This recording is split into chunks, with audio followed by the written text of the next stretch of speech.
This thing needs to be on a timer, and we're gonna get there. That'll make it a lot easier. Work on the stuff. Make sure we're do. Oh yeah, Can't do yeah. the Our, 2 hour and the stream. Yeah, once you Cut it finish down. all of We'll your be good things you're already currently working on, actually this sit week. down Yeah. and map out some of the graphics. But the Yeah, I'm gonna have them done this week. It's my goal. that was your goal And then last announcing it. week. I know, and I got a lot done.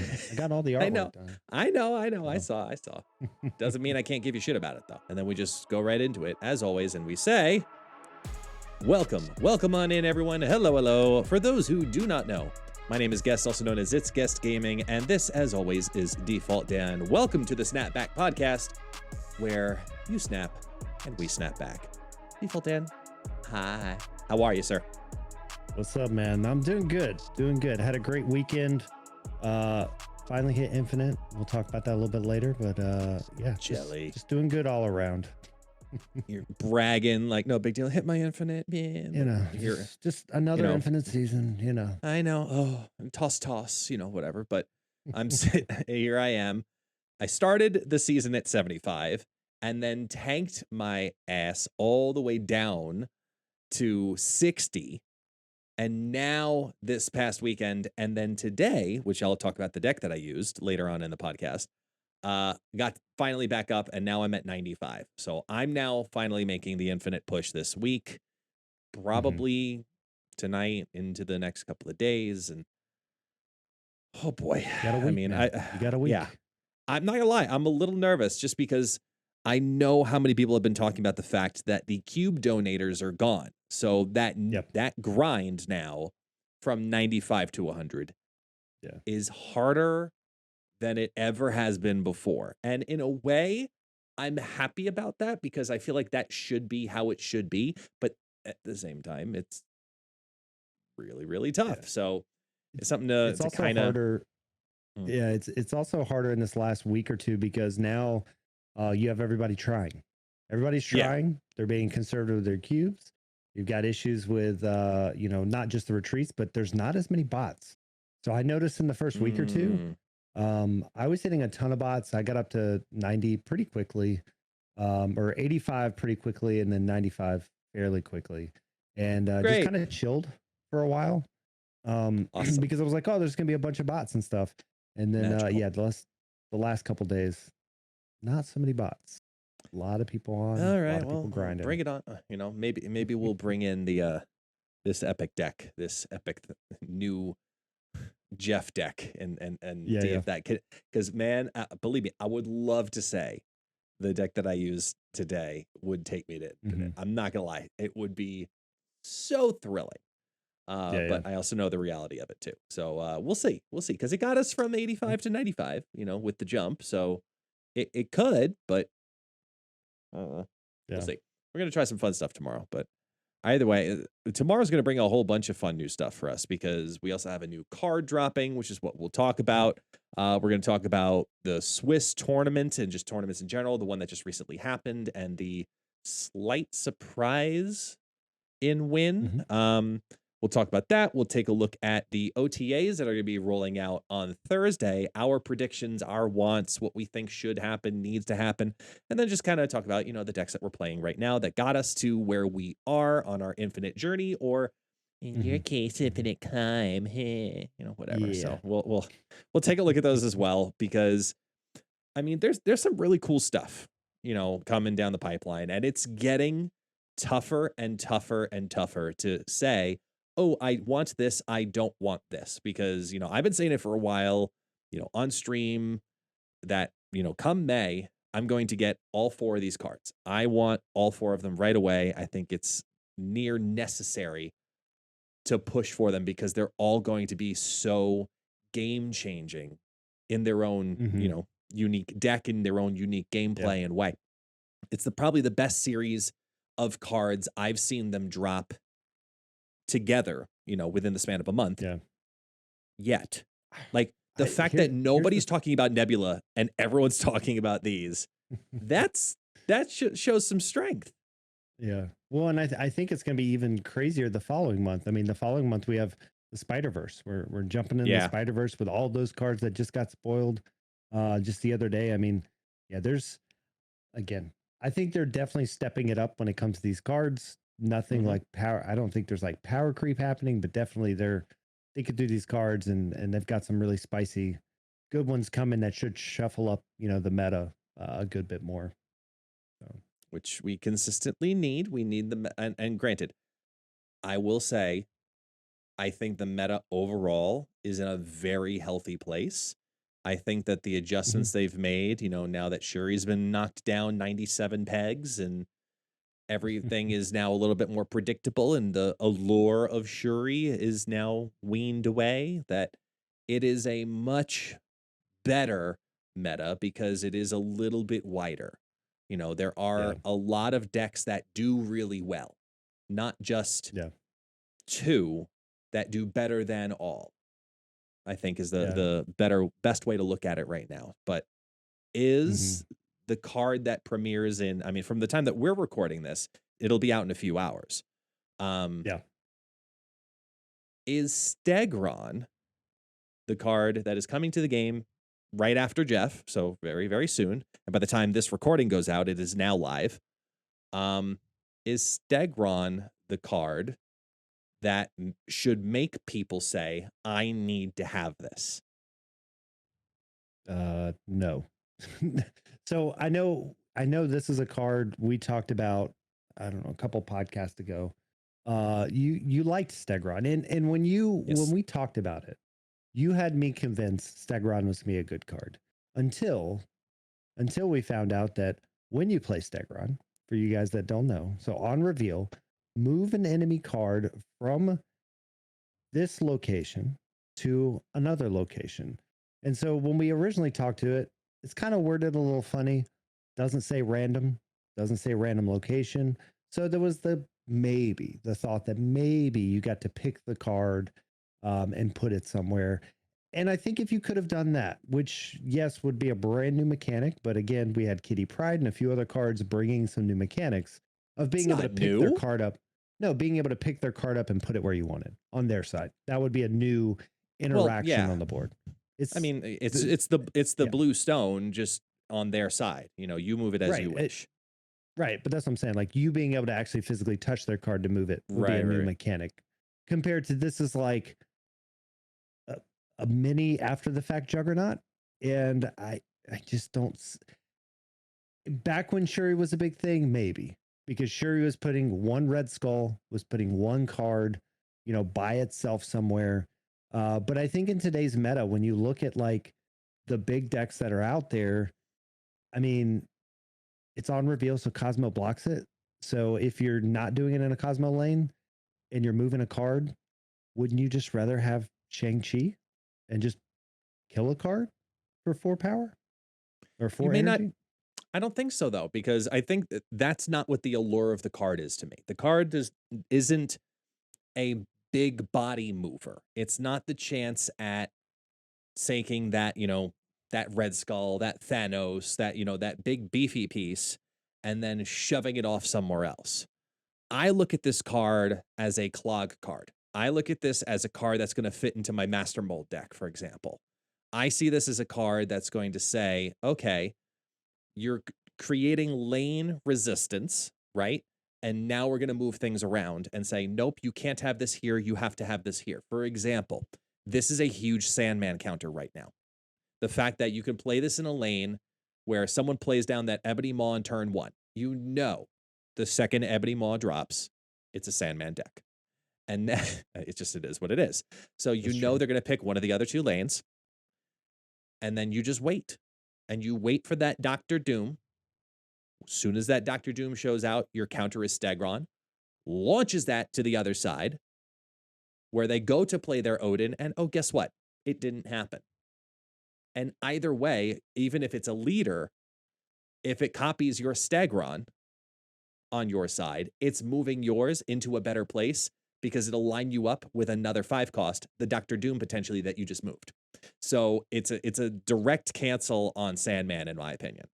And because it's a clog card on a debris style deck, on a goblin style deck, I think that this could have a lot of potential. And I hate to say, I think he's also going to be a huge part of Galactus, because you're going to, just like how we see the same changes with the play of Iron Fist into Spider-Man, I could 1000% see Iron Fist into Stegron, clear the lane of whatever's there, and then you play your Galactus.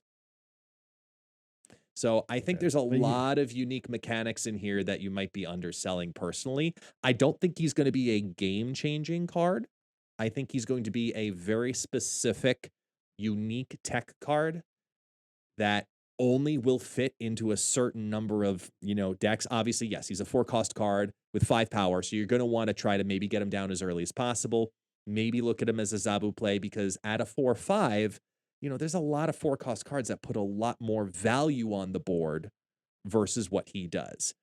But just like Shang-Chi, as I talked about at the Snap.fan podcast, where it's a huge 12 power swing, he could move a lot of power around. And if you're controlling that power just a tad as to where it could potentially go, I think that that's where his strength lies. Yeah, I don't know. I think the RNG around him is where I'm not sold on him. Again, it's a random card that's there. So if there's 2 or 3 cards there, then you may hit the card you want. You may not hit the card you want. And then the other side of it is like, I get what you're saying on the Galactus play, but then kind of off curve a little bit when you're doing it, because you need to hit Electro somewhere in there. You can only play 1 card of Electro. I don't know. It's one of those things where he does have 5 power. So you did make a good point on a Zabu into him.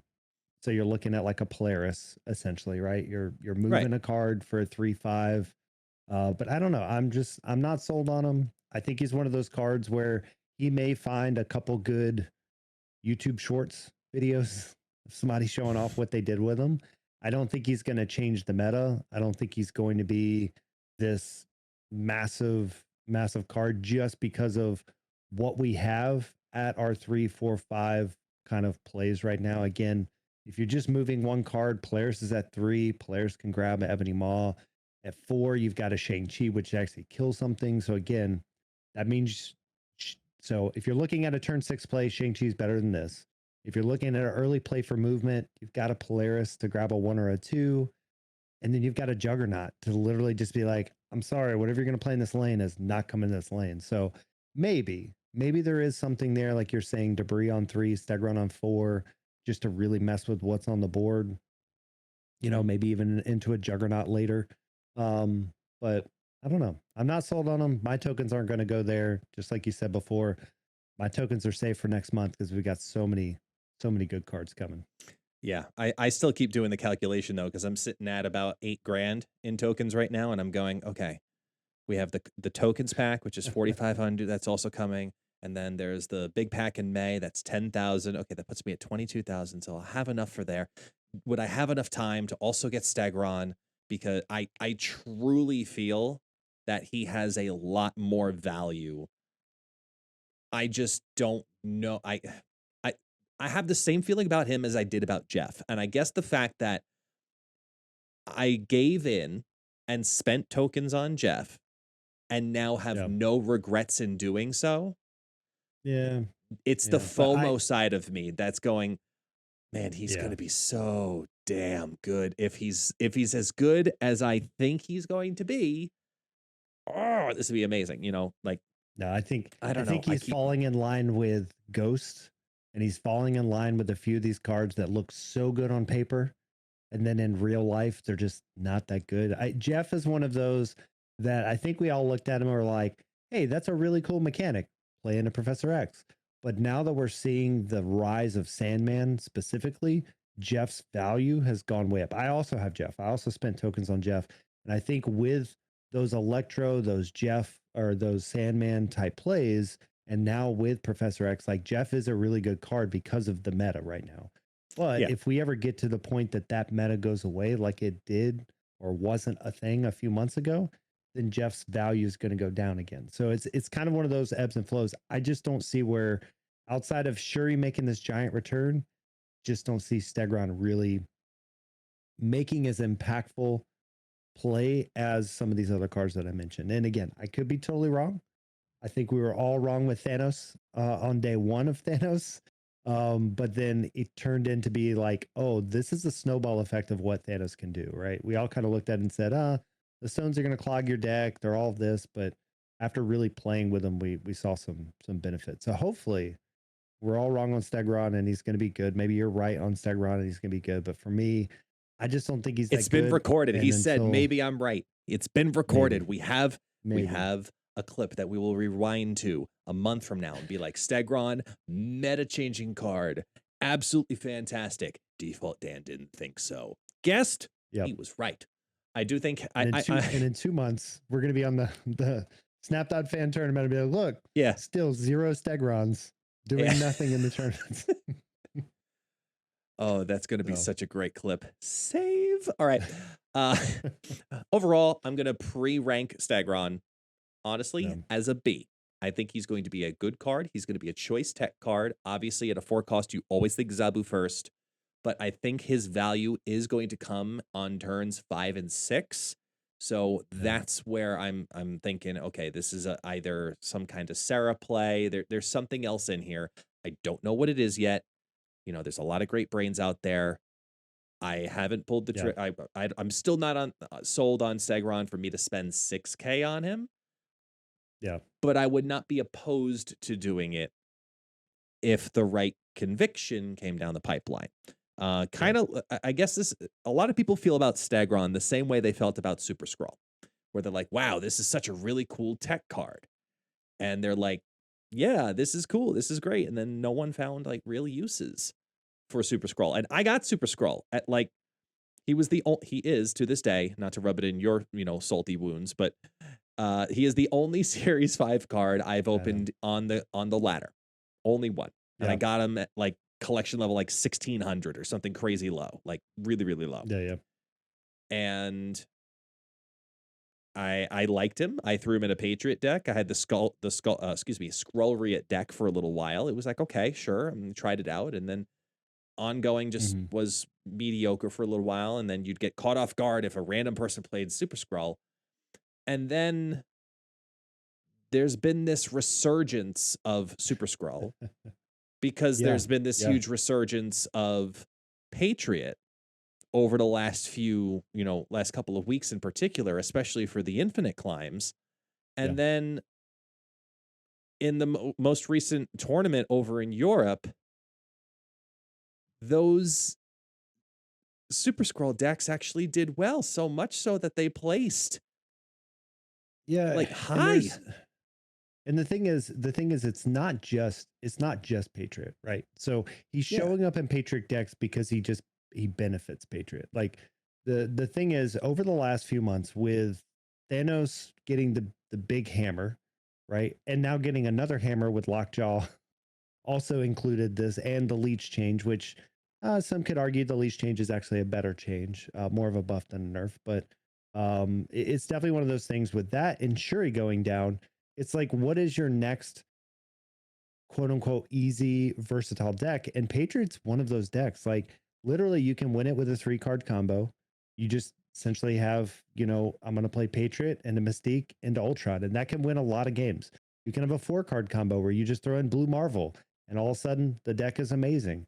You've got the variation like we saw a long time ago with Patriot, which is what won this tournament, which is where you have your other cards like Mr. Sinister. You're using Thing, you're using things like that to where, hey, if you don't get Ultron, you can use Onslaught to pump up, broods and things like that. So like, I think the deck is super versatile now compared to where it was a few months ago. And the thing is, like you mentioned with Super Skrull, I mean, tons of creators out there have tried Super Skrull when he came out, right? And I even saw a post from Kraken Null earlier today. Like, I just want to call it. I had this post 2 months ago about putting Super Skrull with Patriot, but the thing is, like, Super Skrull also in the mirror is a huge thing, but it defends against the next best deck in the format, which is the Ronin, Darkhawk, Dino deck, which people are running right now. And so this, like, one of the big things that Patriot has an issue, or not, Patriot decks have an issue with, is those big decks. It was always the Shuri deck, but now that you have the Darkhawk deck, you can't beat them. Like they literally just go over the top. But if you have Super Skrull plus Mystique, now you have their two best cards. And even though you're not doing and so like even though you're not doing the rock slide into their deck, you're doing Dino plus Darkhawk on one card, and you're gonna win that lane. So like he's definitely become this tech card that just out of nowhere made a rise because of that Shuri nerf last week. And then we saw it this week, and we saw a lot of people predicting, like Kawa predicted this was going to be the deck that would take him there. Now it didn't. He had some really bad RNG, but this deck was, in the finals essentially. Yeah, it was. It was in the finals. And Super Skrull, the way I had worded it personally, X months ago with Super Skrull was that he was going to be a card that would be great for hot locations. Depending on the decks that you would want to play into, you'd want to have a counter deck for that, back then, 48 hours. And he's going to be a card that you're going to want to use during that time to benefit from it. For example, when Onslaught Citadel was there. Okay, you play Super Skrull on that deck, and then because a bunch of people are going to be playing ongoings. And, even with the Shuri nerf, two of the most popular decks right now have been these Iron Man Hit Monkey decks in different forms and variations, as well as Thanos' progression of moving away from just pumping out stones and crap to now being ongoing Thanos more often than not. And we're seeing more and more of these ongoing, so the value of Super Skrull is going to go up. Well, and I know it just as much as everybody else. Hang on, wait. And I know it is just as much as everybody else. Guys, let's be clear here. Super Skrull is like Pogs, okay? It's popular for a little while, but you got to know when to put it down and move on. Yeah. Just let it happen. The other deck you didn't mention also was Galactus. So one of the other big decks, and I don't see Galactus as often, but I do see it in Discord, Reddit, Facebook, everybody complaining about the Galactus deck. So he's also an answer to that deck, because if they have a null, hey, you have a null, right? And so you have that. I mean, in this deck we're looking at right now, which is Kawa's deck that he took to the tournament, you also have Debris. Debris it kills that Galactus decks by throwing up those rocks, and it's pretty easy to see a Galactus deck coming. So like, Super Skrull is definitely one of those. But to your point about walking away from it, as soon as the ongoing cards disappear, like they did a month ago, like he becomes terrible. He's a dead card in your deck. He doesn't do anything. And you'd rather have a rogue in your deck over him if you really needed to counter that one card like null or whatever. But 100%. He's a hot card right now for all the right reasons. Keyword in that whole sentence is right now. So enjoy him. If you have him, rock him, enjoy it. Remember him, because it happened to me a couple of times today while climbing. I completely forgot Super Skrull existed. I wasn't even contemplating the fact as I'm going up against a Patriot deck. Yeah. And on turn 5, I reflexively, for the deck I was using, I played down my Dino. And then boom, in my own face. Son of a... It's like... he's the flavor of the month. Yeah. And he's a good flavor at that. So it's okay to hop on that bandwagon and train, because he is a really good card. Is he a meta breaking card? No, he's just a breaking the meta right now card. And I like him. I think he's a fun card. I think he also is better in battle mode. So like when you're on ladder, he's so unpredictable in ladder. But when you look at battle mode and you look at the top cards, Dino is a top card. Darkhawk is a top card. Like there's certain cards that just stand out in battle mode. And so Skrull is an easy answer, because one, your first game, you're going to play them and they're going to like, oh crap. The second game, they're going to try to play around him. Right. So now they're going to be like, do I put my Dino down? Like, what am I going to do?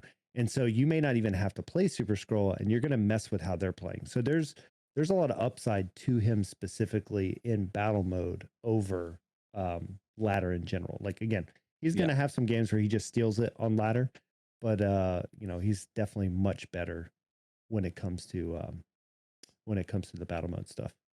I'll agree. 100% agree there. Is he costed well though? because I've seen him played behind Zabu, and that just hurts. Like having him drop down at a 3 cost really hurts to then have Mystique go on 4. Yeah, so I think the problem with them is you can't make him a 3, right? Because you're already feeling that pain of him getting the cost reduction. And I think at a 5, I think he's bad because of the fact that like you have to predict that by 5 they have something you want to steal. I don't think he fits well in the 5 power curve. I think 4 is good for him.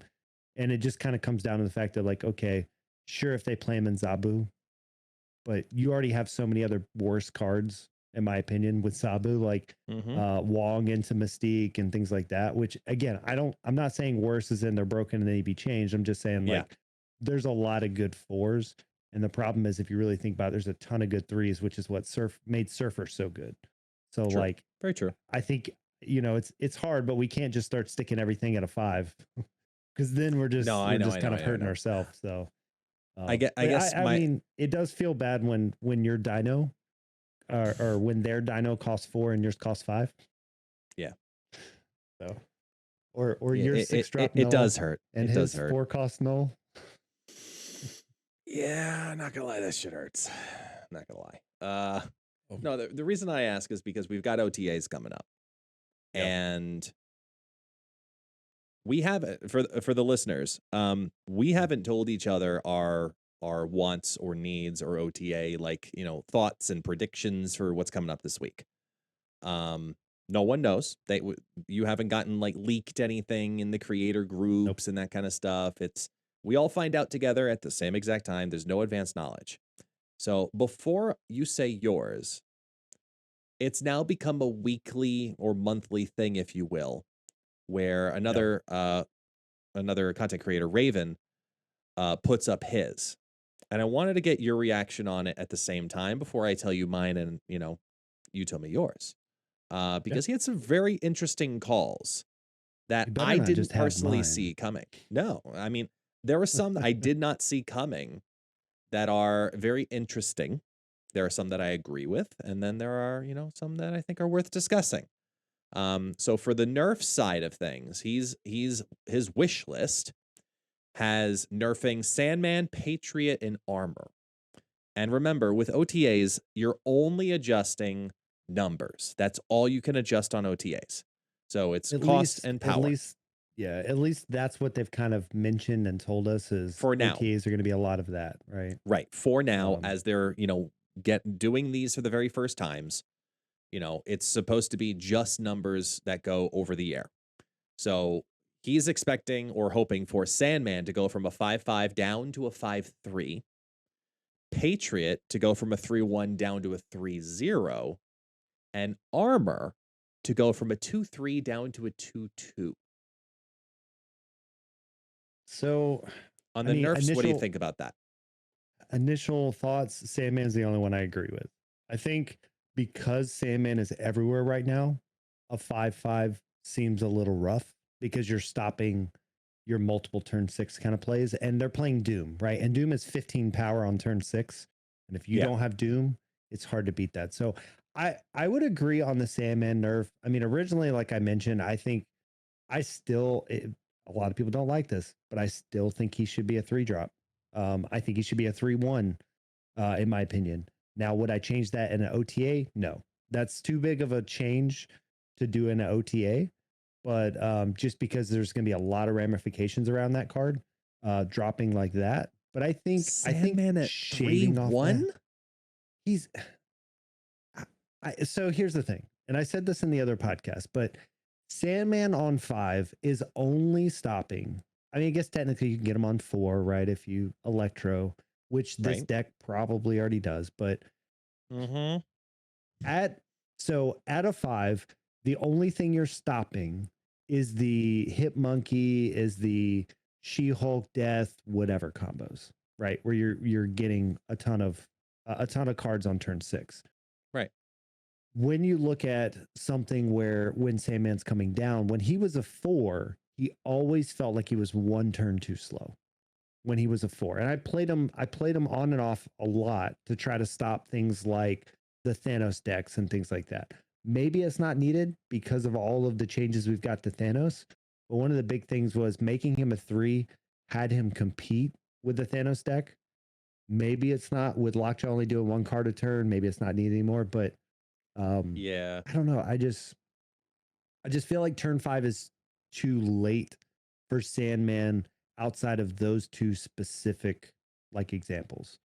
See, I disagree though, because I think any major board control style effect like this, if you really want to capitalize on it, you need to sacrifice your deck to do so. And by doing that, by having Electro and Wave, or you know, if it's a 4-cost card, having Zabu, or putting in, you know, you know, my God, what's her name? Psylocke, you know, any of these other characters that accelerate your mana or the amount that you can put down at any given time. I think that if you want a big control card like Sandman, I think that that's how you have to do it. I think you have to sacrifice part of your deck to get that big move to happen with that much dauntingness. Otherwise, in my opinion, you're basically building in almost like a TVA into a card. Something that's so restricting. But if he comes down 3, now I have the ability to Enchantress on 4. Right now, there is no, like, once Sandman comes down, there's no answer. Your turn 6 is screwed if you're playing more than 1 card. And for the same reason, like the dev said also with Leech, we do need these kinds of cards in play, and Sandman's effect is supposed to be more for the last turn specifically. It's not meant to control the entire game. It's supposed to control the end, but if you want it for that extra turn, yes, you're going to have to sacrifice other cards in your deck to make it happen, and then you're banking on that 1 lane wide build with Doom and friends. So I pose this question back in response then. Is the solve to the Sandman piece Sandman as a 5/5 or Doom as a 6/3 that makes 2 5-power bots? I don't think so. I think it's Sandman coming down to a 5/3 is probably fine. I think if you look at things like Leech being a 5/3, you look at like you're comparing the 2 cards, which is a good comparison. So I mean, I think a 5/3 is probably where it needs to be. Like I said, I don't know if he needs to be a 3-drop anymore. When I was saying a 3-drop a while back, that was because Thanos was running around and we had issues. Right. I wouldn't argue. I mean, like, again, I think him being a 4-drop would be fine. I'd have to see it, but I think a 4-drop would be okay. Yes, then you have Zabu and he could be on 3, but still, well, whatever. But it's one of those things that, okay, as a 5, if we leave him at a 5, I think you shave off the 2 power. I think a 5/5 is a little too powerful to be able to do 5/5 on 5 plus 15 on 6 is going to beat it beats a lot of decks. So I think a 5/3 gives him exactly what you're doing with Leech, and I think it's viable there. Yeah, I think I'm in agreement though. Like as much as I push on it, I do think 5/3 is the perfect spot for him. I think it's enough board control. I think it's enough time, enough power. Yeah, especially with how you typically will want to play your turn 6s on a Sandman deck. I think a 5/3 is more than acceptable. The Patriot one, I don't think needs to be reduced. Armor, I think that completely hurts armor like tremendously.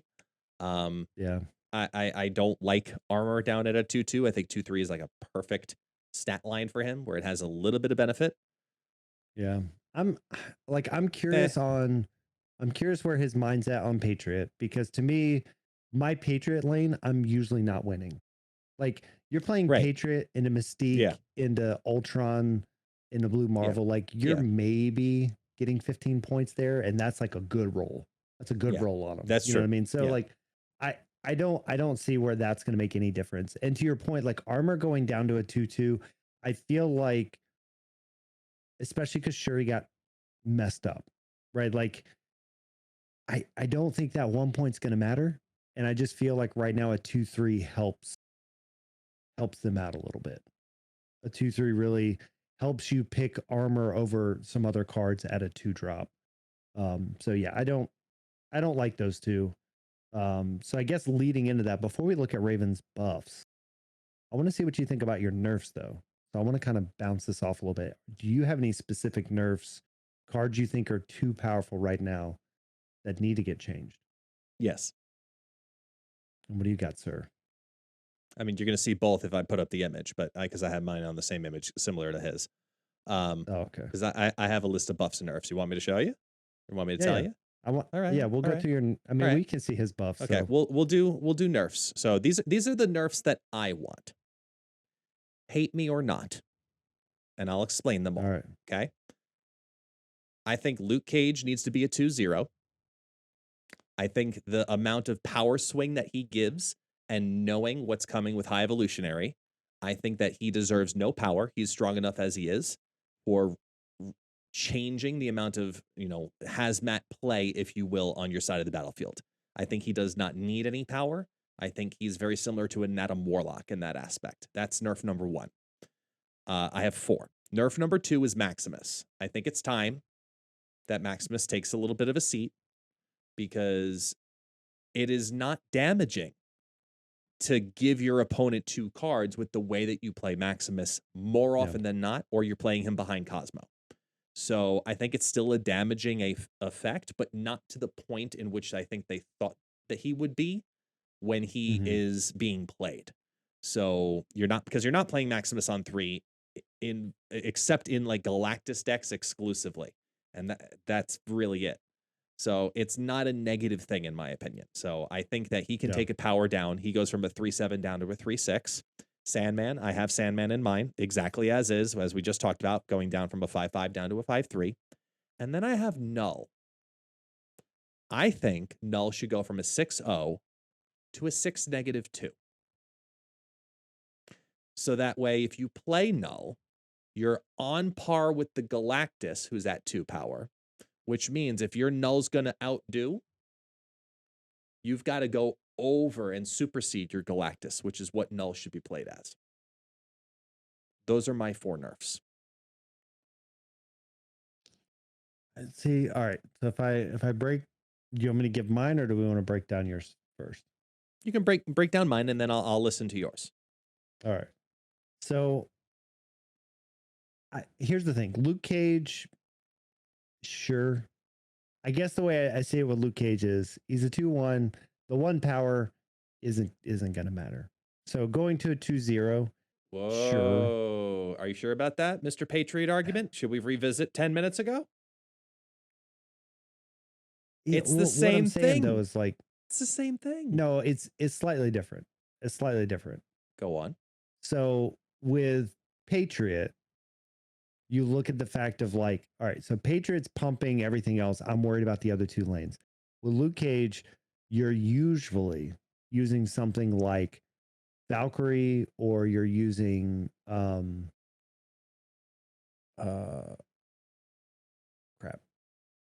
Hazmat or something like that, right? You're reducing their board. So when I look at that, like, again, I don't know if Luke Cage is going between the 1 and the 0. If he's on the Valk lane, he's going up to 3 anyway. If he's on the other lane, I don't think you care. So I guess to your point, Patriot going down, I don't think it's needed. I don't think Luke Cage is needed to be nerfed. But if you put him down to a 0, I wouldn't complain, I guess is where I'm getting at. Right. I'm mainly looking at evolutionary. That's why. Because of the amount of chaos that's going to rain down with it. I think that all of the card changes that have these ongoings, these remove powers, I think that he's going to be an incredibly valuable card next season, as he already is. So much so that 1 power is going to make a difference. That's why I dropped him down. What about Maximus? The other question, or the other thought real quick on Luke Cage. Whenever I see 0, I'd have to look at all the other cards to see if Mr. Negative becomes something. So I doubt it, because you have Abomination in there, but it would be something I have to check. So that's just a thought there. Anything that goes down to a 0, I always worry about being able to be grabbed from a Mr. Negative aspect. Anyway, like a Jane Jaw. Maximus, yeah. So Maximus, I 100% agree with this. I think him being the only like 3/7, like there's not many cards that have that big of a swing that don't have way bigger negatives. Yeah. Right. So like when you think of There you Ebony go. Maw, you can't play on this lane. You think of even like Typhoid Mary, right? The 410, you're putting -1 on all your other cards, which is Right. up to way more than 10 power. So yeah, I think it's one of those things where Maximus, to your point, that 2-card draw, for a long time when I started the game, I looked at that going, man, I would never play this card. I'm not going to give them 2 cards. And then when you start Right. to realize, especially in a lot of these decks, like you're not playing them on 3 usually. Like with the Surfer deck, you're playing them on turn 5 or 6. You're playing them towards the end of the game. Those 2 cards are not going to do anything. Yeah.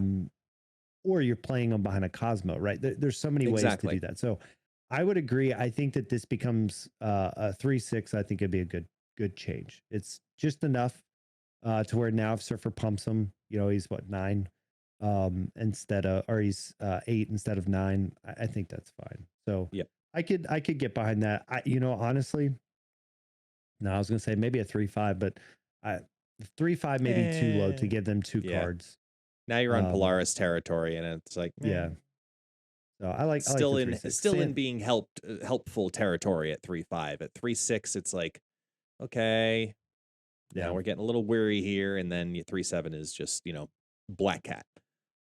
Null. So yeah, and then we already talked about Sandman. No, I don't like this change. I get your theory crafting behind it. But I look at Null outside of Galactus. And I think if you do this to the -2, I think you're hurting Null to be played anywhere outside of Galactus.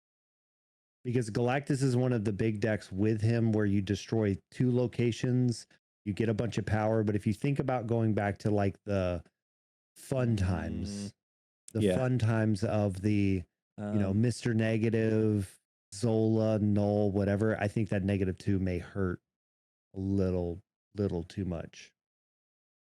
I don't think it would be enough. I don't think it would make those decks go away, considering that those decks aren't as present anyway. I think that those decks exist, but they're not to the point where it's like, oh, now it's dead because Null lost 2 power. I think it's, you know, just something you have to think about of, you know, now do you really want to play into death, or you want to play into, you know, trying to build up the Null and then duplicate the Nulls, for example. So I just think that Null right now is just too powerful because the value of the big bads at 6K, which all of us as content creators pretty much are almost unanimously are speaking about, which is, hey, if you're going to use your tokens, you should get the big bads first. So free-to-play players, of course, what are you going to save up for? Galactus and Thanos first. Definitely not Kang. You know, you're saving up for these guys. So because you're saving up for these guys, and now Null is down in pool 3, it's now way more accessible and reasonable for someone who's just hit collection level 1000 to say, I'm going to save up for Galactus, and well, look at that. I happened to get Null super early in my Series 3. And now they have an unbeatable deck. Well, not unbeatable, but you know what I mean? Like an incredibly high win rate deck that's very consistent because of 2 cards. And I think that's why Null needs to take not a huge step down, but one that cancels out the value of Galactus, considering how much Galactus brings to Null. That's why I'm dropping that as a 6 -2.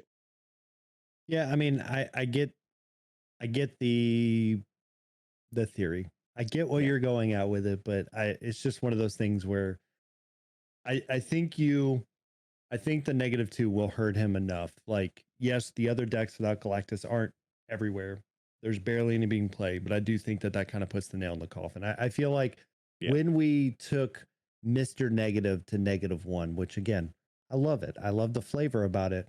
But we also saw a lot of, you know, we saw a lot of negative decks start to kind of drop. And that also meant because it was other cards you weren't able to grab with that kind of stuff. So again, this you would still be able to grab because it would go back to a 0/6 on the flip because it's a negative, but it's definitely one of those where. But think of how many times you see negative Galactus compared to Galactus.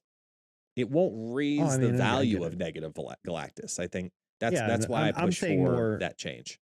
Yeah, and I'm saying more of like the negative, null, Zemo, that kind of stuff. Not Zemo, Zola, that kind of stuff. It's Rather like, who than the that. hell So is Zemo? Why haven't I gotten the memo on Zemo? Zemo's not here yet. I was He'll like, be I here remember soon. Zima and how awful it tasted, but like, I don't know who Zemo is. From I knew a Black guy named Panther. Zumo. Okay. You need to get back into the MCU, man. The main villain of Civil War here. Gotcha. It's been a hot minute. I'm not gonna lie. All right, you know, you can judge me as much as you need to, you know, in the comments. All right, so then All right. let me hear yours before we move on to the buffs for everybody. I want to hear what nerfs do you want? So nerfs, in general, I think the game's pretty healthy. I mean, the biggest. Oh, the don't biggest be card... that boring vanilla guy. Come on, something's broken. So the only thing, I mean, in all honesty, the only card playing this season, since all the nerfs have happened, right? I feel like Sandman has been an annoyance. It shuts down so many decks. I think these changes that you brought up, because he was on my list, like he was one of the only cards that I've ran into being annoying. Is specifically Sandman into Doom. I don't have a problem with Galactus. I don't have a problem with the deck. It's, unless you just don't have an answer to it, it's pretty bad. You know, Patriot in general, I think is a very beatable card as well because of the way they have to play around it. Yeah, I honestly, Sandman's the only card right now that I feel like needs something. And the reason why I also say this, right? And we'll get into the buffs, because I think there's a lot of buffs. I think there's a lot of buffs we can do this game to help, you know, get the game into an even better spot, even though I think it's in a good spot right now. The problem that I get really worried about nerfs and making this long list of nerfs is we've been doing this now as a constant, right? We've nerfed a lot of cards, we've nerfed a lot of decks, and I'm not saying they weren't needed, but it's not good when a game just continues to nerf and continue, because you will hurt. I know you got the look on your face. I People on the do. I podcast have the can't see look. it. I know. I'm waiting my turn. There have been strategic nerfs that have been needed, but I worry when you get into a lot of nerfs, because coming from Magic, coming from other card games, you get into a world where people now will start to get very hesitant on spending tokens. Why buy a card when it's just going to get nerfed later, right? We already hit that when we had Surfer and Zabu both get nerfed together. And now they're like, well, why am I buying battle passes if they're just going to nerf the card after we all feel like it's an awesome card, right? And so I do worry about a constant shift of nerfs. Now, I do like the fact that they are taking care of cards like Shuri, but that goes back to the fact that we literally nerfed Red Skull like 4 times in a row. We nerfed a whole bunch of cards around Shuri, and that felt bad when all these cards kept getting touched constantly rather than pinpointing, right? So I'm okay with the pinpoint nerfs, but I do worry when people just say, especially with OTAs, right? And this is going to happen every week. Every week, everybody's going to have, these are the 3 cards that need to be nerfed. These are the 3 cards that need to be buffed. And it's going to be 15 to 30 streamers saying that. And I worry when you get into that rhythm of every week, you know, things are going to change. There's good and bad. So we got to balance that. And nerfs are the worst part of the balance. I think buffs are always good. Nerfs you have to be really careful with, because that's where your negativity comes in a game. Okay. So first off, you touched on one major part already, which is the fact that they're doing this every week. They're intentionally doing OTAs on Thursdays in the intermittent weeks of battle seasons resetting, specifically to do exactly what you're worried about them doing, which is changing the meta, because this is not like Magic the Gathering. In many ways, yes, it is a card game. It is a collector game.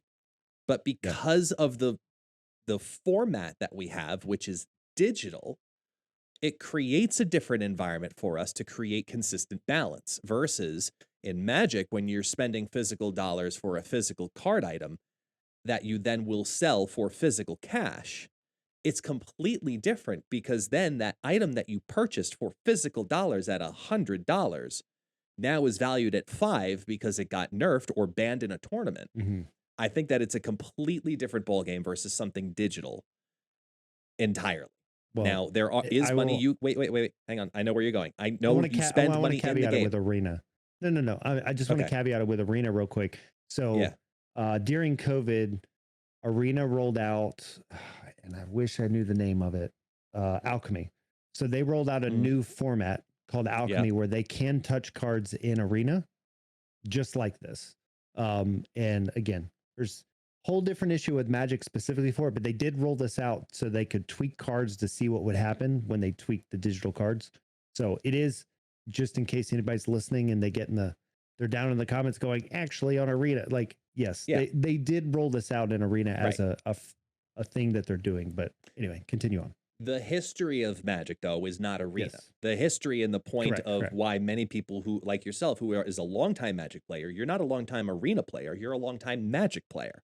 And from a Magic player's standpoint, you come from the aspect of experience of buying a card, having something that is worth a certain dollar amount that is tangible that you can hold versus a digital entity. And this is where we get into that little bit of a leeway of, what is value when it comes to something in the game, and what is this currency worth, and what is this card worth?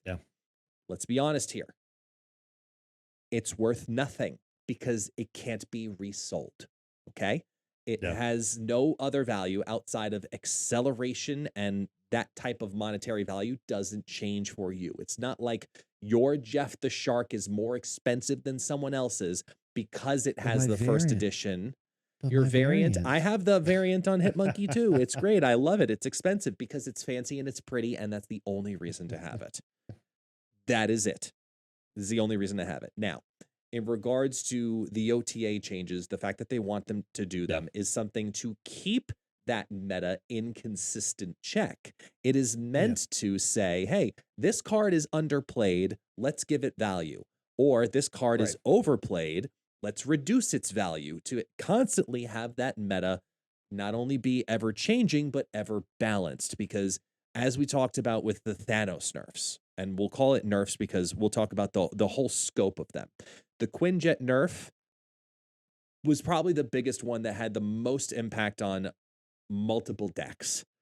But because Hitmonkey and Kitty Pryde came to the game, it's why it had to happen. And they did it in foresight of that broken synergy to know that, wow, can you imagine what's going to happen to Kitty Pryde and what's going to happen to these Hitmonkey decks if we have this like this with 0 cost cards? It's going to be unfair. It would be something that we would now be talking about the podcast and say that, well, guess what? We need to nerf this now somehow. How do we nerf it? Quinjet, they're ahead of the curve on that. She-Hulk. I never had an issue with the She-Hulk nerf, for example, but they made moves in particular for the reason that you're concerned about them making moves also, which is people invest time and tokens and resources into Shuri. They got Shuri at 6,000 or 3,000, and she's slowly on her way down, and they tried to do everything they could to preserve the fact, and they are on record in writing for saying people have spent their tokens on Shuri, and we're trying to preserve the value of that at the same time. They're trying to make your dollars or your time or your resources still maintain their value for as long as possible. So that like the buffs and the nerfs and the things that I look at, I'm not looking at cards like Shadow King or Zabu necessarily. I'm looking at the ones that are saying these need to change because of the new cards that'll come out. And by the time they drop to pool 3, maybe we'll look at them again. But for the next X amount of months or weeks, these cards need to be looked at because either A, they have too much or too little value with what's current in the game or what's about to show up in the game, which is why I think certain cards like move decks need to get a little bit of love because of what's about to happen come June when we get the Spider-Verse. And I think we need to see a little bit more of that oomph to them. Yeah, no, I would agree. I mean, like, I'm not sure I agree with your Human Torch change, but I don't know if I would like him as a 2-drop. But I do get it. By making him a 3 power, you're going to go from 3 to 6 to 12. You're going to So get for up those who higher aren't quicker. reading, those who aren't Sorry. reading, it's okay. It's okay. You have it in front of you. They don't. But for the podcast listeners, he's looking at my list of buffs because Yes. one of them, it's called a segue, where I was talking about one of the buffs that I wanted was I want Human Torch buffed up. And I sat there and I kept trying to think, how do you make Human Torch better? Because he's always the one you skip over in the move decks. He's the 13th man. He's okay, maybe I could throw in Human Torch and get some random extra value out of him. And I think the only way you make him valuable is by give him a better starting base power that you want to try to move him twice. And that's the ultimate goal. Get him to move twice. If you do that, he goes from his little value of being an 8 because he moved twice, or now up to a 12 because I'm nominating that he goes from a 1-2 to now being a 2-3, because then it's something that also Dr. Strange could grab. Yeah, but here's the thing. Like, I agree with you on the fact that, like, he is lesser used, but I think it depends on how you build your deck. There's definitely the Human Torch plus Hulkbuster builds where he can get pretty big pretty quick. You've also got the weird, like, move bounce deck that's floating around. And the move bounce deck uses Human Torch a lot, where Human Torch is on 1, you pick him up with Beast, and then you can, like, him plus Iron Fist. I mean, like, there's a handful of ways where he can get kind of out of hand with the bounce deck now. So, I mean, maybe a 2, he's still somewhat playable because of that fact that you just have to double him twice. But I guess the other question is, like, is the 2 times doubled, like, is that too much compared to right now, like you're saying? I don't think so, because if he's a 1 POW, if he was a 1 cost, and if he was a 1-3, that was the same effect. That doubled. He'd be too good. Exactly. Which is why, for the Beast reason specifically, I went with him being a 2-3. Because then, if you get the move and get the doubling, you'd have to play him twice and get him to move on about it. So you'd have to use 3 power to get it, and the right combination of other tech cards to get him to be a 3-12. Yep. All right, but look how easy it'd be to do that, right? Turn 1 Iron Fist, turn 2 Human Torch, turn 3 Doctor Strange, and now you've got a 12 power on the board. 100%. On turn 3. Should I introduce you to Kitty Pryde, ladies and gentlemen? Welcome, Kitty Pryde. How you doing today? Yeah, but Kitty Pryde, I literally have to use an energy every turn, right? Unless I beast it. But, like, we're not even talking about beasting in that situation. Turn 3, a 12 power card. I think that's too much. And the fact you can't kill him you'd have to use a Shang-Chi to kill him. I think the good thing of him being a 1 is Killmonger evens him out. And that is one of the reasons why he gets skipped a lot, because you literally triple, him up 3 moves, and all of a sudden Killmonger's like, sorry, he's gone. True. But very true. I don't know. I feel like if you make him a 2-3, a 12 power on 3, which means he's going to be ability to move again off a Heimdall. So now you're looking at a 24 power card pretty easily to be able to do that. I think that's pretty easy to do also with Dagger nowadays also, but it's the same thing. And Cloak, if you can move, Cloak and Dagger, you can do the same thing with Dagger and get her to 30s plus easy. If you've never watched Molt play move, it's quite magical. I'm not gonna lie, it's quite magical. He's really good, really good with move. So he's just one, because I think move needs love. I think that move needs love, and then I think it does. But I looked at all the other cards that I always say, and how I would skip. So my other nominations were, bring Punisher up, because Punisher, I'm okay with that. Going from a 3-2 to being up to a 3-3, that now makes him a potential 3-7, but only on the condition that your opponent plays into it, versus Captain America, where you can clog him up and he's a 3-3, and then he can max out as a 3-6 because of his ongoing effect. Because I always look at Punisher versus Captain America, and I always choose Captain America because I can control that. So I think Punisher needs that love to say, hey, wait a minute, you want to go against me, that's fine, but it's kind of like that Red Skull effect in a way. Yeah. So I think he needs a little bit of an oomph. I'd be interested. Like, I agree with that change. I think that change is fine. Punisher is definitely an unused card. I'd be interested to see what that does to Punisher in series 1 and 2. So like new players starting out, right? Punisher is a go-to when you first start playing the game. True. Very true. Because everybody uses Squirrel Girl and things like that. So I would be interested to see, and maybe it doesn't matter, right? Like realistically, most players are in Series 3 and above. So maybe it doesn't matter as much, but I would be interested to see what does that change. And I think I've talked about this before, right? Like so many people look at Series 1 cards like, oh, this card, like Hawkeye, right? Oh, this card needs a buff. It's so bad. But it's like, it's a Series 1 card. It's not supposed to be game changing, right? Like realistically, Series 3 is where you start to get game changer cards. Like for mechanics, not to say Series 1 cards can't be used, but I'm just saying like realistically, I'm sitting here looking at Iron Man like, I don't know. Yeah. So it's definitely one of those where you look at these cards and you have to also remember those balances in your first 2 weeks to a month of the game, depending on how fast you're playing. But I don't think that the +1 here is going to make that big of a difference. I think this is good enough. It's going to make the difference it needs to maybe get him to be played over a Captain America or something like that. So I'd be okay with that one. Now your next one, Rescue. Yes. Instead of a 4/4, a 3/4. Yes. Unless we're doing this outside of OTA, you are not about to tell me that a 3/9 yes plus Surfer yes is an okay, a 3/11 is an okay card. Yes. When you already said Maximus needs to come down by a point to a 3/6. I can tell you why. All right. You convince me here. Because you have 2 turns to Shang-Chi it. If you're playing Rescue in a Silver Surfer deck as a 3/4, you're trying to get her down on turn 3 or 4. And you're also trying to play Sarah on turn 5. So your opponent has 2 turns to Shang-Chi Rescue's ass down. And you know exactly where it's going to happen. So they could potentially, being that it's only a 3/4, they could still have priority and they could also Cosmo it on turn 4. I don't think so. I think I guess you're saying they're Cosmoing before they play Rescue. Because it doesn't, Cosmo has to be down and revealed before Rescue comes down. Correct.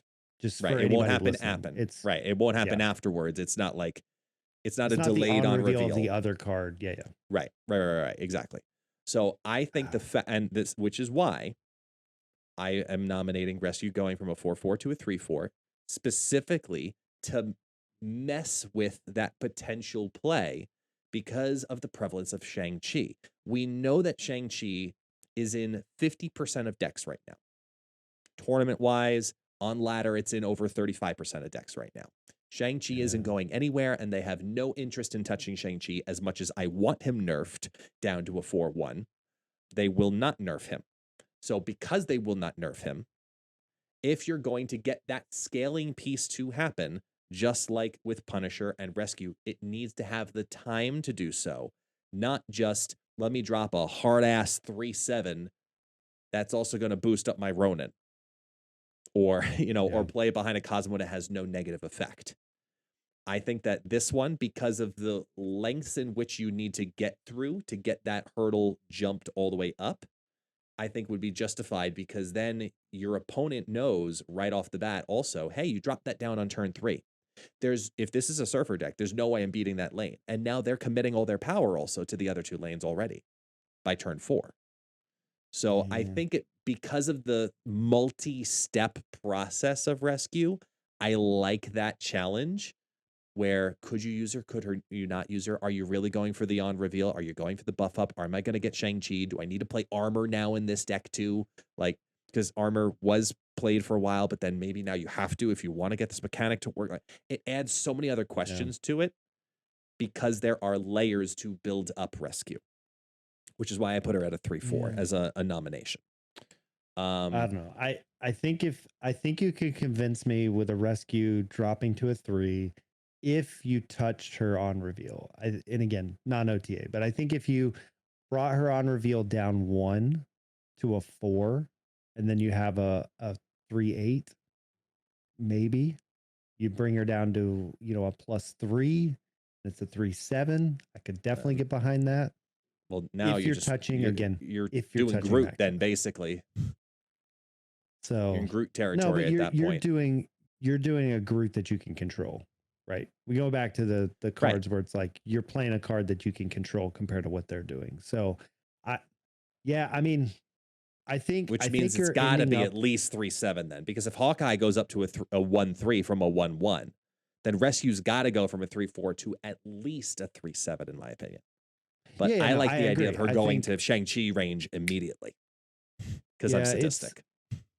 It's a hard one. I can see your argument with Shang-Chi. I just think that when you look at it with the reveal plus Yeah. if she's a 3-drop, again, there's certain cards like I talked about with anything that's a 0 power. I think about, Mr. Negative, anything that's a 3 cost. I think about Surfer, anything that's a 4 cost. I think about Zabu, right? Those are the cards you have to immediately go to. And I feel like when you say, I'm going to create this card that's a 3/9, right? That just like stands out. The fact that we already have established that +2 cards for Maximus is too much. But I get it. It's not a 3/9 right away. You have to play something after it. So it can't be a turn 6 play like a Maximus is. Right. Realistically, with Sarah, she's probably not a turn 5, even though she could still be a turn 5, but most likely not with the way you're going to play Sarah. So, yeah, I can see some of that, but it's definitely going to be one of those that I think in that case, I think you have to make her like a 3/7 or a 3/8, 3/8 tops. 3/9 just seems a little too much. When full reveal. Okay. So I don't know. That's my thought on that. Last two of mine were Dazzler and Orca. Now, Raven also has a version of Dazzler going from 4/4 to 4/5. I have mine going from a 4/4 to a 4/6, getting the +4 because then it'll bring her to a 4/10. Sorry, a 4/12 because she's +6. Right? Yeah. Now I'm second guessing myself. She is +6, right? I'm looking. That's how much I've played Dazzler. That's sure my problem. I don't have Dazzler. That's why I can't. I do. I got it. Can't find her. Yeah. I've only gotten Dazzler off of locations. Okay. I've only gotten Dazzler off locations. And every time I've got her off a location, it happens to be a deck that I can't fill the board with. So as far as the buff to Dazzler, I'm okay with it. I'm fine with we'd have to see if a 4/6 is fine or a 4/5, like you mentioned with Raven. But I'm okay with buffing her because at this point, she's not played. When she rolled out with Shayna. So you're looking at another card that can help fill up the board. You're looking at like a Patriot type deck, right? But right now with Patriot, it's like on your 4-drop, you're probably not playing her. So now you're looking at a 5-drop of the slot you would play her in. And is she better than just playing a Blue Marvel? No. But maybe with something like this being big enough, she is worth it to try to, fill in your Patriot lane to actually win it of some sort. So yeah, I think that this would be fine. Going up to 4/6. In the worst case, it's a 4/5 if that one extra power is too much. Too much, right? After checking it out. And then your Orca one from a 6/9 to a 6/11, and then he gets his +5 if he's by himself. I think that's fine. I think right now Orca is terrible. It's one of those cards where if you look at your big boys at the top end, which is Destroyer, and Destroyer is a 16, so you're essentially putting him on par with the Destroyer if he's by 15. Himself. Is he 15, +4? Yeah. Destroyer is a 6/15. He's a 15 now. He was a 16. Sorry. I always forget. Yeah. He gets. Yeah. I don't play Destroyer anymore, but it's okay. But anyway, I won't judge you harshly. Yeah, I think that's fine because you look at Orca and you look at cards like Namor. Namor hits the same issue, right? Like you just don't want to put him by himself in a lane. Yeah. And there's no way to keep his buff when he's by himself, when he's not by himself. Yeah. So like, yeah, I think the Orca change is fine. Will he still get played? Maybe. I think his value goes way up. Stuff. Yeah. Those two specifically, I think that he definitely gets a nice uptick if he can go from a closer on a 16 power swing all by himself, but he has to be by himself. And it's not like it could be necessarily, unless if there's a limbo lane, like then you're not looking at Hulkbuster, and it brings options. You can't necessarily spectrum it, but you know what? I got a 16 power I can drop. And worst case scenario, it's still a good 611, not Hulk level 612, but it's still a good 611. So that's what I'm thinking for Orca specifically. Like I said, Raven also had having Dazzler go to 4-5, giving Shanna an extra power, have her go from 4-2 to 4-3. He's also giving love to Spectrum and the Collector by giving everybody each a power as well. What do you think about Shanna, Spectrum, and Collector? Do you think they need power? I think Shanna's fine with as many Killmongers that are running away. I think she's fine going up a power. Because again, the reason why she isn't, for anybody listening or YouTube podcast or whatever, the reason why you don't boost her up is you assume she's putting 1-drops everywhere else. So on average, a 1-drop is a 1-2. So it's 2, 4, 6 plus whatever she has. And they like to keep cards around 10 power being the max, right? Like if anything's beyond 10 power, they are a 6-drop and they are like a finisher card. So they try to keep most things 10 power or under if you're not a 6-drop.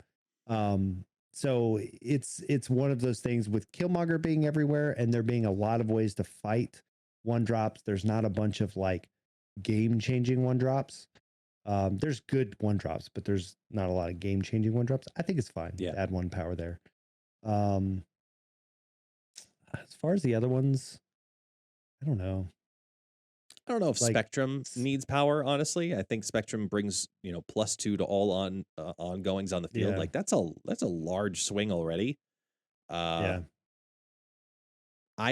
personally wouldn't on that one, but Collector I could kind of see. Give Collector an extra power just for giggles and let Collector enjoy his day. I'm worried. I'm okay with that. I'm worried with the Collector because of Kitty. So I agree that 1 power would probably be good in where he is right now.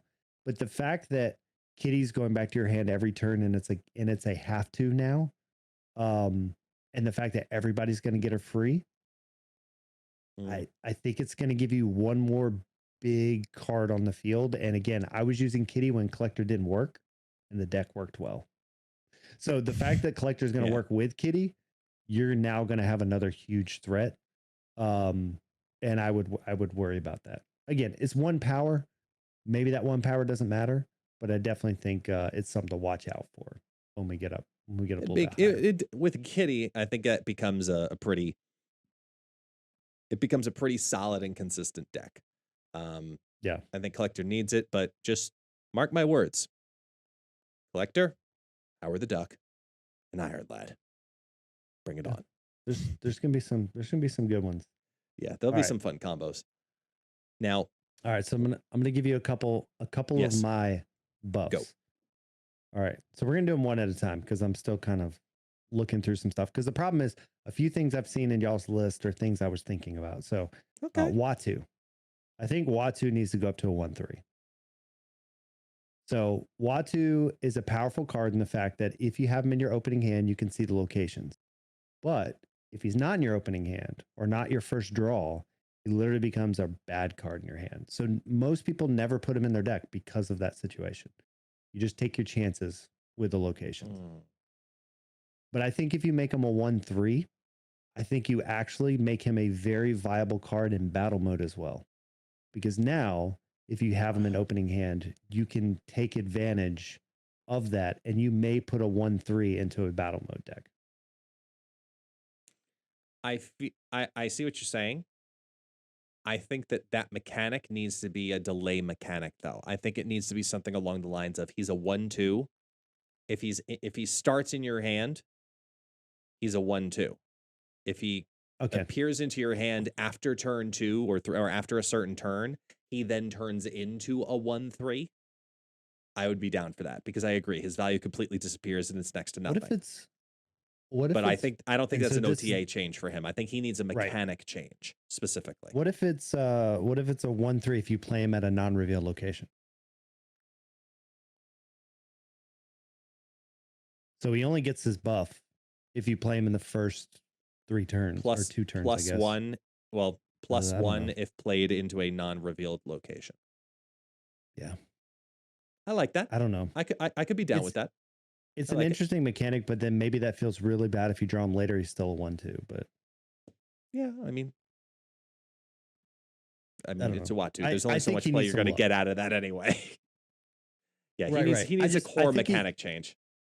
I think he needs some love. I like the fact that you can look at unrevealed locations. I've gotten them off of like District X and things like that before, right? And or whatever location may give you something right at the beginning.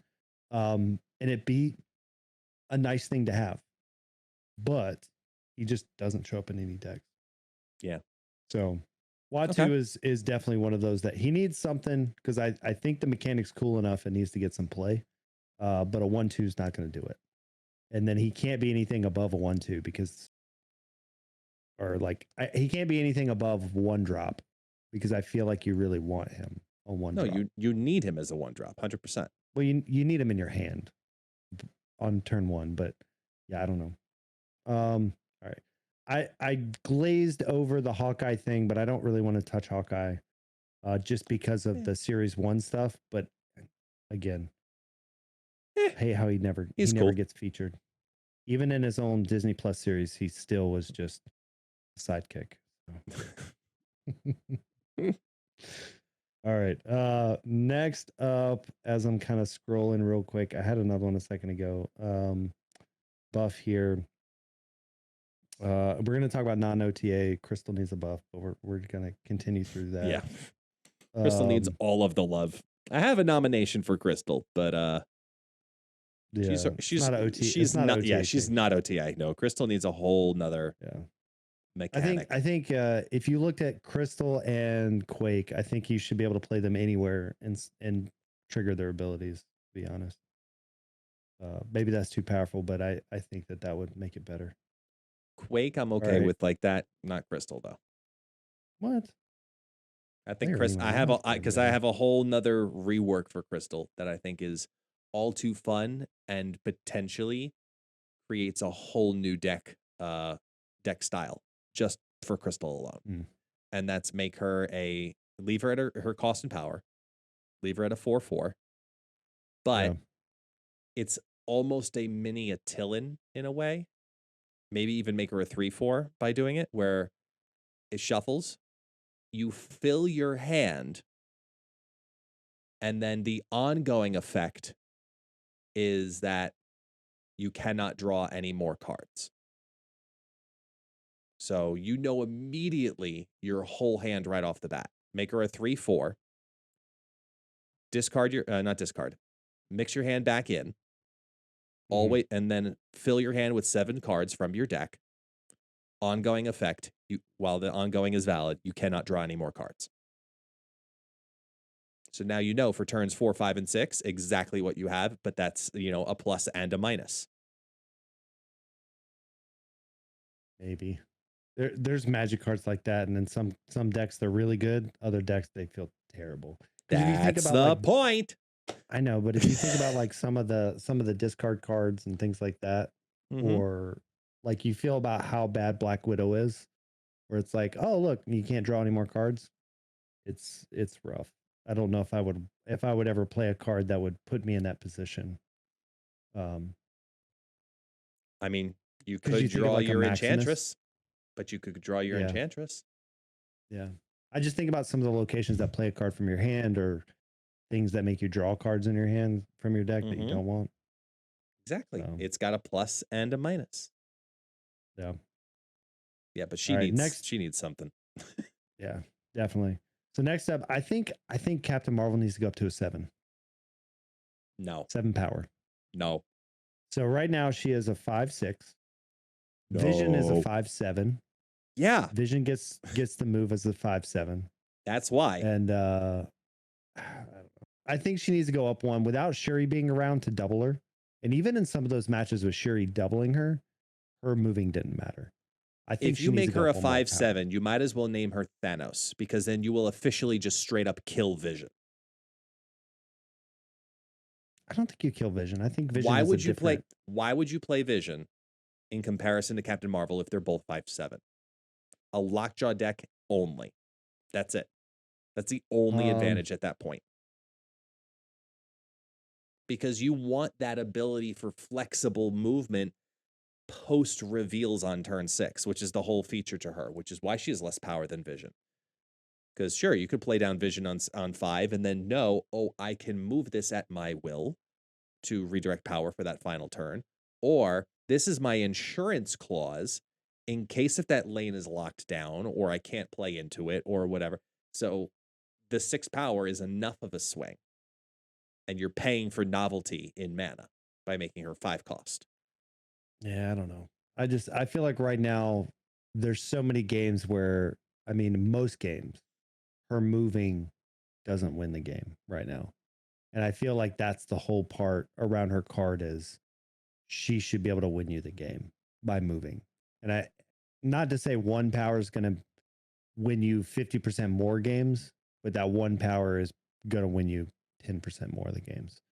And so I feel like right now with Shuri, she was showing up in a lot of decks, but with the Shuri nerf, she may still be in a couple of them, but I just don't think she's going to be in a bunch of them. And I just don't think she's going to be anywhere outside of that deck right now.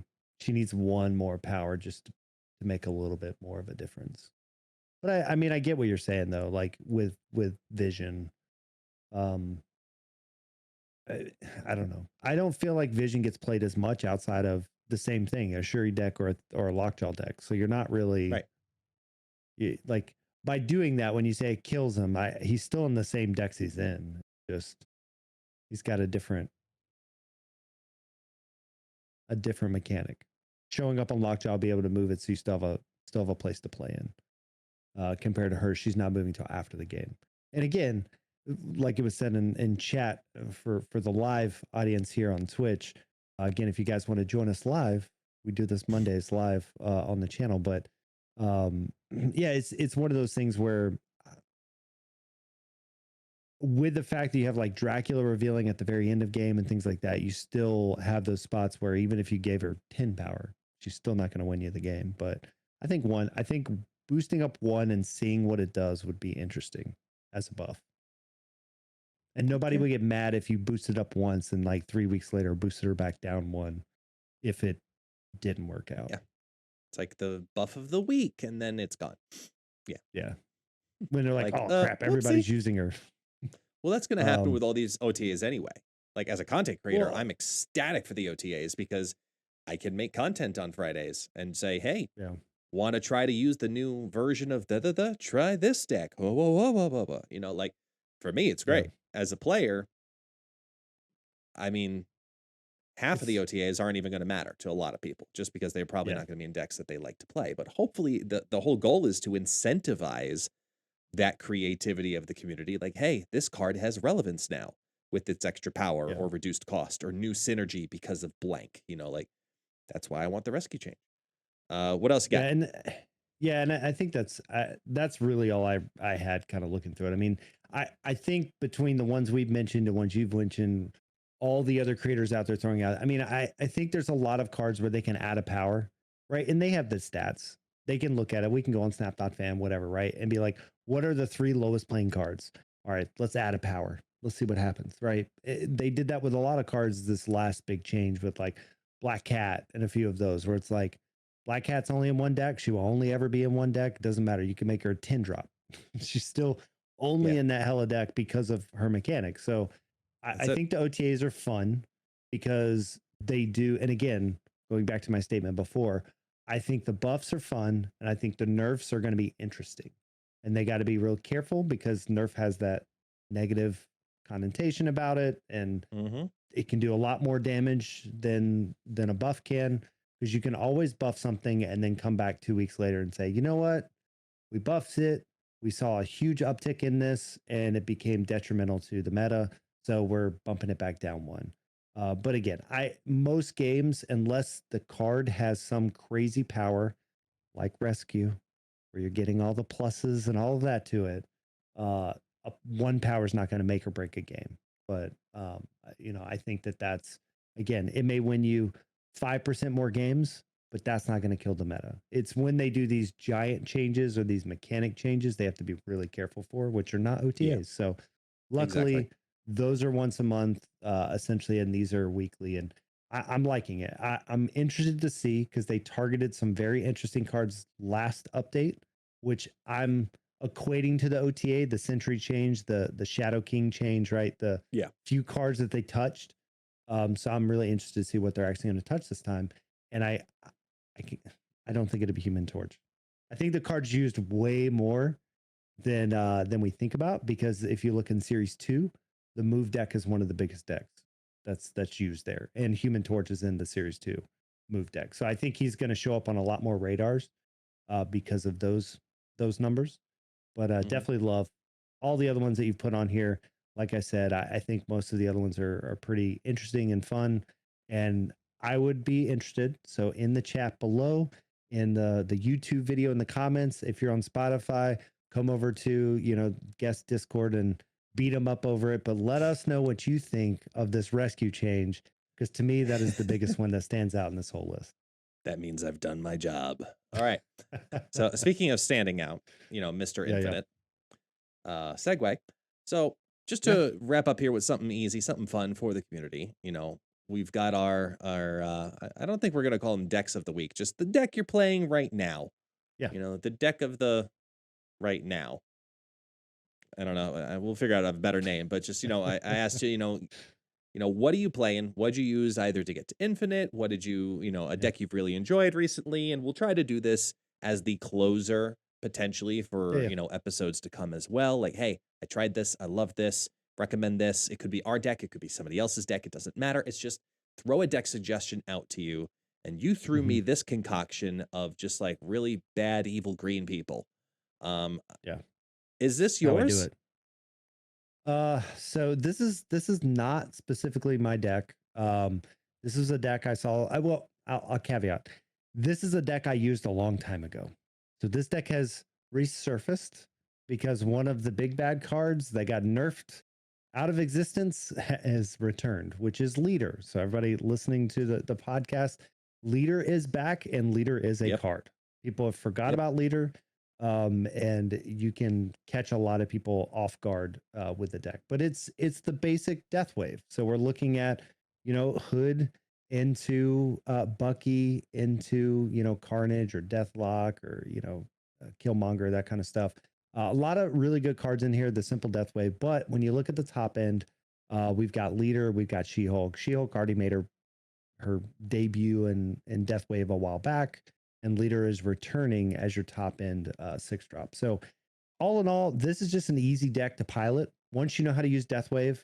And again, I would recommend to everybody play Death Wave at some point, understand the deck, because even if you're not going to play it in the future, you need to know how this deck works because you will see it a lot. It's probably, I would argue, one of the most solid snap decks from launch until now. It's always been around. It's always being used, and it is just a super strong, reliable deck.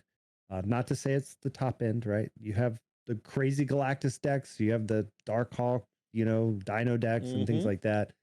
But this deck took me to Infinite, and I think I played 20 minutes a day. This season, I haven't played as much as I played some other seasons. I've been doing a lot of stuff with, the tournament scene and all that kind of stuff. So definitely only got about 20 minutes a day on average to play the game this season, and this took me to Infinite from 70. So for the listeners, the deck is the Hood, Squirrel Girl, Yondu, Bucky Barnes, Carnage, Killmonger, Wave, Deathlock, Arrow, Leader, She-Hulk, and Death. That is DefaultDan's Death Wave deck that has been brought back into existence. Yeah. Took you to Infinite. And if you want the perfect line on it, is you want to get your death down to -4. So you need to kill 4 cards. Pretty easy to do when you do a Squirrel Girl, a Yondu, Squirrel Girl, Killmonger, whatever you do. And then on turn 5, you wave. And in your Christmas Land Perfect World, turn 6, you're literally playing She-Hulk for 2. You're playing Death for free, and you're playing Leader for 4. So literally splitting up Death and She-Hulk with Leader somewhere. So you're grabbing their biggest card, you're going to win the game. Like there's not many decks outside of Sandman, which can mess that whole plan up. So you have to be aware of it, which again, Leader copying their Doom is pretty good on turn 6. So you do just have to be aware of a few decks out there, but the fact that there's not many decks that can keep up with those 3 cards on turn 6 you're gonna steal a lot of 8-cubers when they don't realize you're playing that many cards on turn 6. Very, very nice. Yep. My deck is a little bit more obscure, like way more obscure. Yeah. This one was one found by Revis Snap. Is the one I was playing on stream earlier today. It's called Let 'Em Cook, and it is a Thanos stature Jeff the Baby Landshark deck. It is a really weird combo. I even made a video of it because I climbed from 85 to 95 with this today.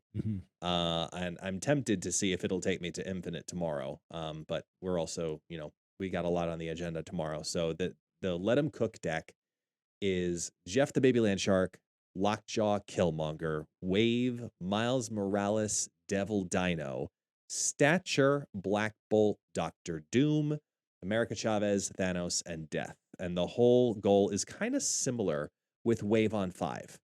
You're trying to play Wave on 5 in particular because your ideal situation is playing Wave on 5, moving other things out of the way. So move over that Jeff the Baby Landshark, proc that Miles Morales. You've probably killed some stones already with Killmonger.